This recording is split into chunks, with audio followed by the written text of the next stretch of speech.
do you have any people being paid by the CIA who are contributing to a major circulation American journal?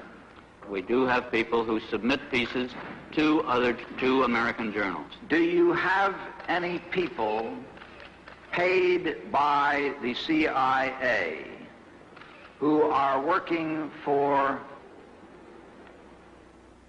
television networks? This, I think, gets into the kind of getting into the details, Mr. Chairman, that I'd like to get into in executive session. Hey, Anderson, we had a great interview last time. I was wondering if you get a chance to look into Operation Mockingbird? You know what that is. You're talking about something, what, from the 1950s, dude? 1970s official declassified program, how the CIA infiltrated the mainstream media from the higher ups. Right. It's declassified. I read about it in college, yes, I do. Thanks. Do you think it's something that could possibly be happening today? I have no comment for you, thanks, dude. Why not? I mean, you didn't have any journalistic training except CIA training. I mean, yeah. Brilliant is how a top Western official called tricking the public through routine faking of atrocities and commonly aired on mainstream bulletins. Nightly news shows just a few cases of what happened next after mainstream cameras ended their reports. It shows people putting on, fake wounds. It shows there's some guys there. Look, there's their head wounds. Peace, everybody. We're doing the right thing. We're creating fake propaganda. I mean, it's not even real atrocities. So they're there lined up. There was another video. It shows some guy kicking his leg and with a fake blood wound. Here's a guy who wakes up from his funeral. Watch this. They're reading. Oh, there. Oh, wait. There. Oh, he's awake. He's not even really dead. And so, I mean, this is just crazy what goes on. There was another video that was shot of a supposed massacre, and it cuts. You don't see the whole thing. When you go to the Al Jazeera footage, it shows real quick clips of a guy kicking his leg, and he's got blood coming out, which turned out to be fake blood. A Sandy Hook victim who dies again in Pakistan. This is an amazing article. If you look at these pictures, it's still up on Infowars.com.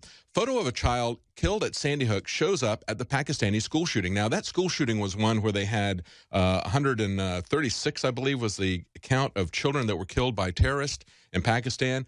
But they have one picture that is prominently featured over and over again. And we have this documented in this article from Adon Salazar. Over and over again, this one child who was one of the children that we were shown as a victim at Sandy Hook. And it really does bring up the question as to what's going on here. Intelligence agencies have infiltrated and created some satanic groups, with the resurgence of these groups beginning in 1966. Particularly with the birth of the Church of Satan, founded by Anton LaVey. LaVey studied criminology in San Francisco and worked in the San Francisco Police Department Crime Lab. He also worked as an informant for Interpol. Prior to the Church of Satan, LaVey ran a group called the Magic Circle. LaVey's most famous associate is the National Security Agency General Michael Aquino. At the time of his membership in LaVey's group, Aquino was an Army specialist in intelligence and psychological warfare. In the late 1980s, Aquino was accused by the San Francisco Police Department of being involved in a satanic child molestation ring centered on the daycare at the Presidio military base where Aquino was stationed at the time. It is important to remember that General Aquino is first and foremost a military intelligence officer with over 40 years' experience in counterinsurgency operations and an expert in psychological warfare. General Aquino's psychological warfare campaign has started or infiltrated cults and other closed systems as part of a concerted effort to control large numbers of people and to destabilize the centers of constitutional and legal authority, both here in the United States and in other nations. Perhaps the most vital directive in Weishaupt's plan was to obtain absolute control of the press, at that time the only mass communications media, to distribute information to the public, so that all news and information could be slanted so that the masses could be convinced that a one-world government is the only solution to our many and varied problems. Now do you know who owns and controls our mass communications media? I'll tell you, practically all the movie lots in Hollywood is owned by the Leymans, Kuhn Loeb and Company, Goldman Sachs, and other internationalist bankers. All the national radio and TV channels in the nation are owned and controlled by those same internationalist bankers. The same is true of every chain of metropolitan newspapers and magazines, also of the press wire services, such as Associated Press, United Press International, etc. The supposed heads of all those media are merely the fronts for the internationalist bankers, who in turn compose the hierarchy of the CFR, today's Illuminati in America. In a world economy where information is filtered by global media corporations, keenly attuned to their powerful advertisers, who will defend the public's right to know? And what price must be paid to preserve our ability to make informed choices?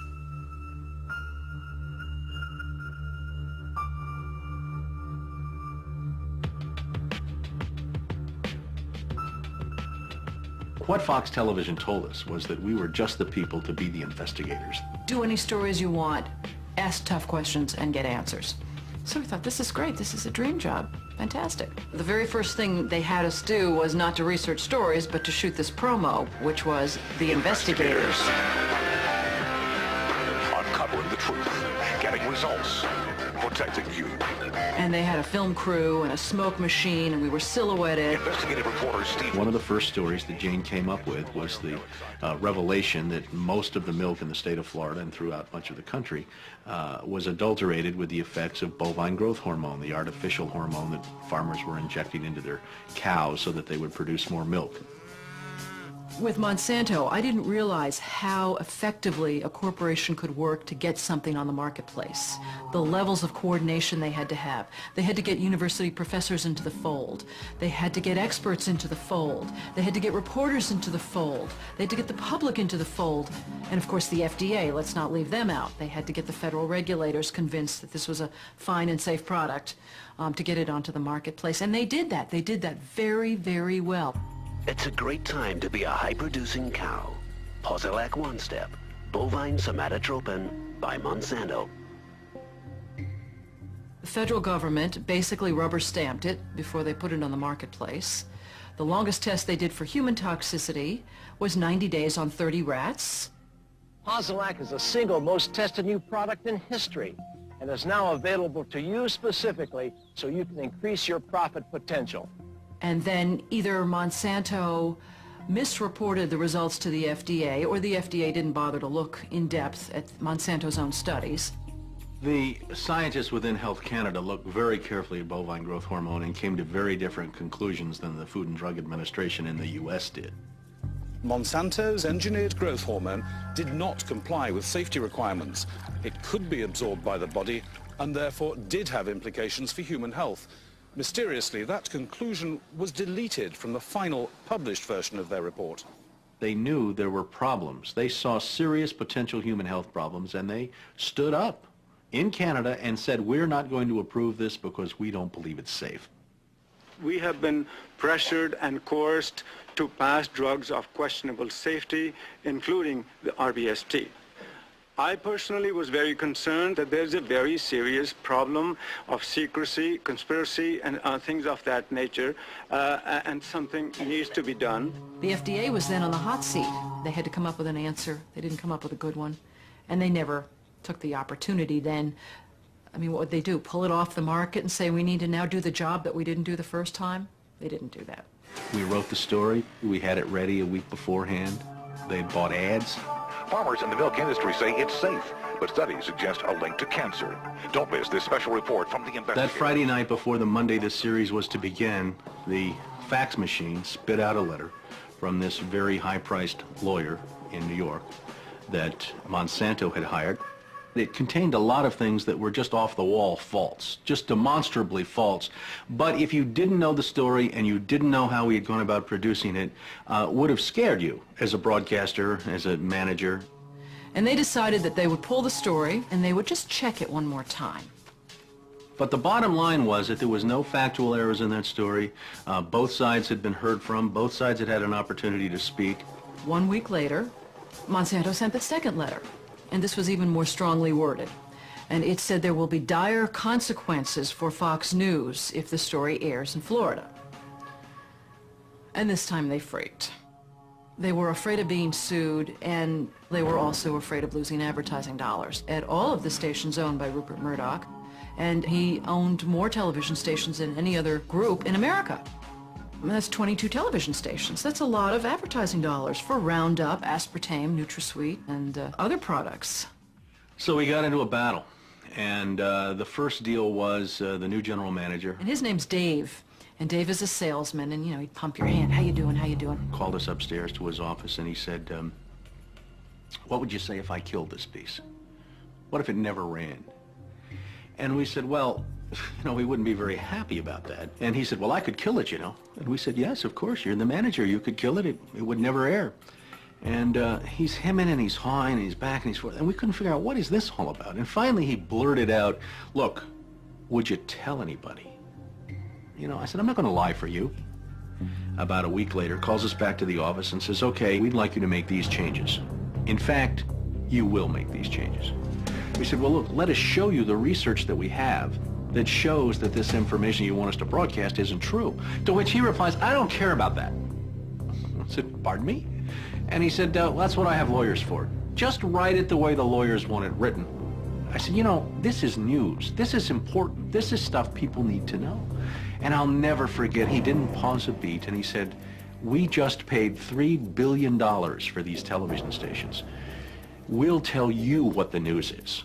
The news is what we say it is. I said, I'm not doing that.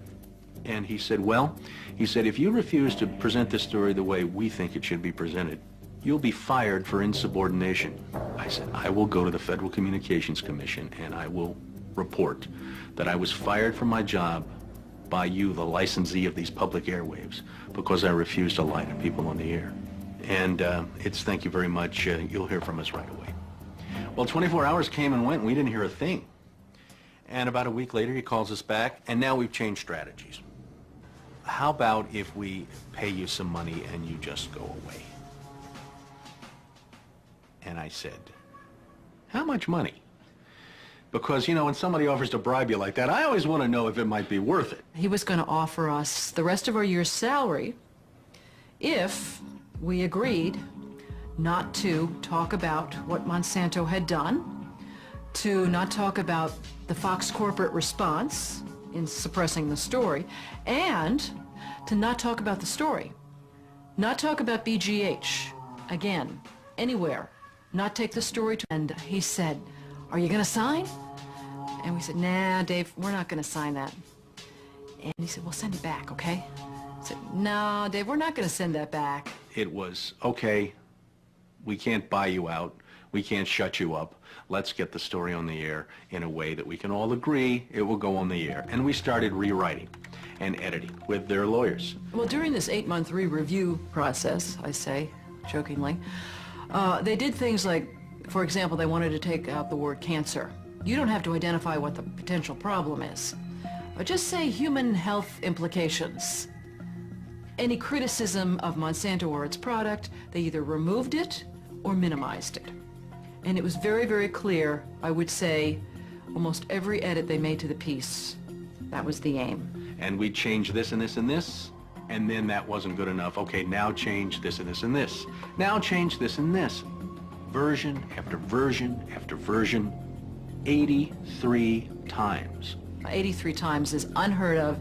It doesn't happen. You shouldn't have to rewrite something 83 times. Obviously, they didn't want to put the thing on the air, and they were trying to drive us crazy and get us to quit or wait until the first window in our contract so that they could fire us. They, in effect, announced that they were going to fire us for no cause. Well, this was a little much. And Steve wrote a letter to the lawyer in Atlanta, whose name is Carolyn Forrest, the Fox corporate lawyer. And I said, you know, this isn't about being fired for no cause.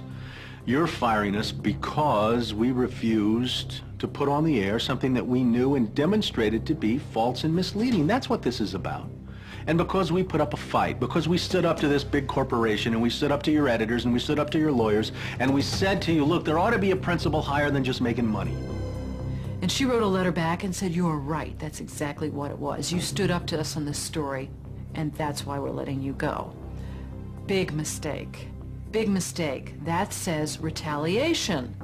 You can't retaliate against employees if they're standing up for something that they believe is illegal, that they don't want to participate in. So that gave us the whistleblower status that we needed in the state of Florida to file a whistleblower claim against our employer. What Fox neglected to report is this. Jane sued Fox under Florida's whistleblower statute, which protects those who try to prevent others from breaking the law. But her appeal court judges found that falsifying news isn't actually against the law. So they denied Jane her whistleblower status, overturned the case, and withdrew her $425,000 award. Canada and Europe have upheld the ban on RBGH, yet it remains hidden in much of the milk supply of the United States. And one of the biggest arguments against conspiracy theorists goes like this. If your conspiracy is true, they would have said it on the news. Oh, precious parakeet, you see, you don't understand. You do not know what they do with the news. See, the news is fake. What you're seeing is scripted. It's as if all of them are reading off the same teleprompter. Don't you understand? You will not ever get the real information because they block it out. They're not giving you specific information, unique information. And if they do venture off to the side, it's still approved from the boys on top because they have to sell you the New World Order agenda. You're saying, oh, this sounds like a conspiracy you're telling me right now. I know, precious parakeet. Your mama done kept you in the basement too long. Your daddy kept you in the cage. You didn't get to see about the real world, but I am going to show you. A child's happiness is priceless, especially on a birthday. A child's happiness is priceless, especially on a birthday. A child's happiness is priceless, especially on a birthday. A child's happiness is priceless, especially on a birthday. Well, a child's happiness is priceless, right? Especially when you got a birthday. A child's happiness is priceless, especially on a birthday. A child's happiness is priceless, especially on a birthday. A child's happiness is Wow. priceless, especially on their birthday. A child's happiness is priceless. This is your especially on news. birthday. A child's happiness is priceless, especially when it comes to their birthdays. Absolutely. A child's happiness Absolutely. is priceless, especially on a birthday. A child's happiness is priceless, especially Especially on a birthday. Well, a child's happiness is priceless, especially on a birthday. A child's smile is priceless. Look at her, and she couldn't even get it right. Girl, it's right in front of your face. Read it at least right. Come on now. Priceless, especially on a birthday. A child's happiness is priceless, especially on a birthday. You know, a child's happiness is And look at him. He just took it and ran with it. He made it his own. Come on. priceless, especially on a birthday. A child's happiness is priceless, especially on a birthday. A child's happiness is priceless, especially on a birthday. A child's happiness is priceless, especially on a birthday. A child's happiness is priceless, especially on a birthday. A child's happiness is priceless, especially on a birthday. You like? So what did you learn from that? A child's happiness is priceless, especially on a birthday? No, no, no. It's fake. It's not a coincidence. All those people saying the same thing. But maybe you need to see more. Like that? Well, it's one of the most recognized snack cakes, but now the Twinkie may be in trouble. Could the Hostess Twinkie be in trouble? The Twinkie could be in trouble. Could be. Trouble for the Twinkie? Trouble for the Twinkie. Twinkie trouble. Twinkie trouble. Twinkie trouble. Twinkie trouble. Twinkie trouble. Twinkie trouble. Twinkie trouble. Twinkie trouble. Twinkie trouble. Trouble in Twinkie land. Yeah, Twinkie Land ain't the only one in trouble. Look like we got a problem here. Fake news and people believing it? Jeez, y'all really tripping with this. Why you believe this stuff? It's fake. Mike Myers says, yeah, baby. Mike Myers says, yeah, baby. Mike Myers says, yeah, baby. Mike Myers says, yeah, baby. Mike Myers says, yeah, baby. Mike Myers says, yeah, baby. Mike Myers says, yeah, baby. Mike Myers says, yeah, baby. Mike Myers says, yeah, baby. Mike Myers As if says, this is yeah, even baby. important Mike news. Myers says, yeah, baby. Mike Myers says, yeah, baby. Mike Myers says, yeah, baby. Mike Myers says, yeah, baby. Mike Myers says, yeah, baby. Mike Myers says, yeah, baby. Mike Myers says, yeah, baby. Mike Myers says, yeah, baby. Mike Myers Yeah, baby. Hot mess. says, yeah, baby. Mike Myers says, yeah, baby. Mike Myers says, yeah, baby. Mike Myers says, yeah, baby. Mike Myers says, yeah, baby. Mike Myers says, yeah, baby. Mike Myers says, yeah, baby. Mike Myers says, yeah, baby. Mike Myers says, yeah, baby. Mike Myers says, yeah, baby. Did I say that right? Yeah, say it right. Yeah, you said it right.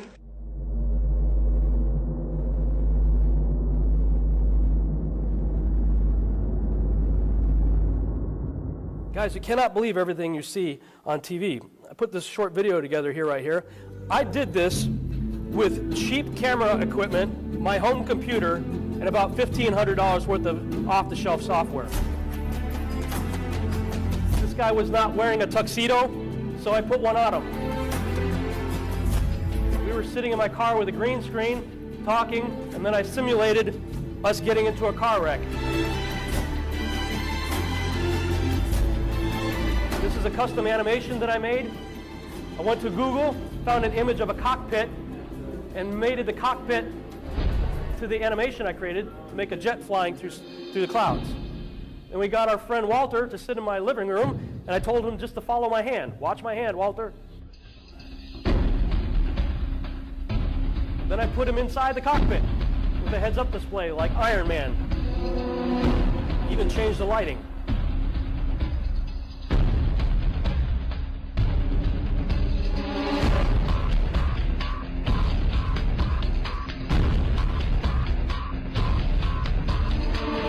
General, who had never flown a jet before in his life, was literally being programmed with the experience of air-to-air combat right before your eyes.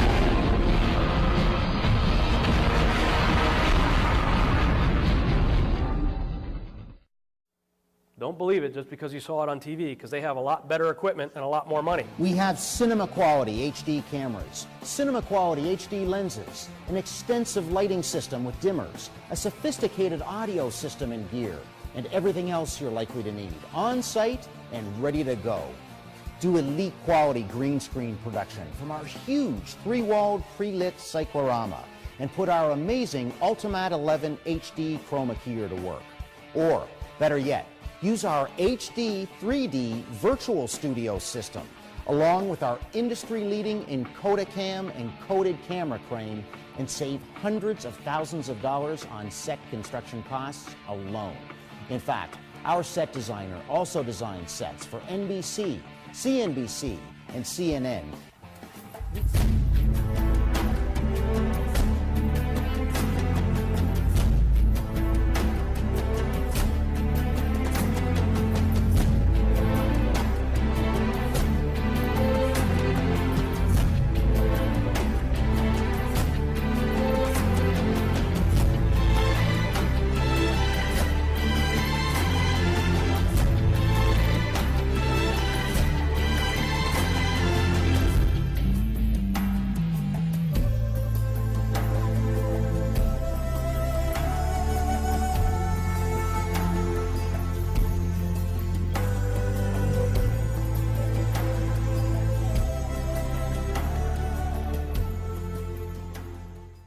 You cannot believe what you're seeing on TV.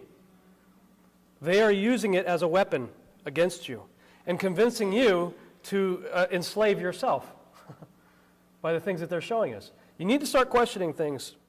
Now we're going to go ahead and watch this national anthem again, only this time we're going to watch it slowed way down. Tell me if you notice anything different from the last time you watched it.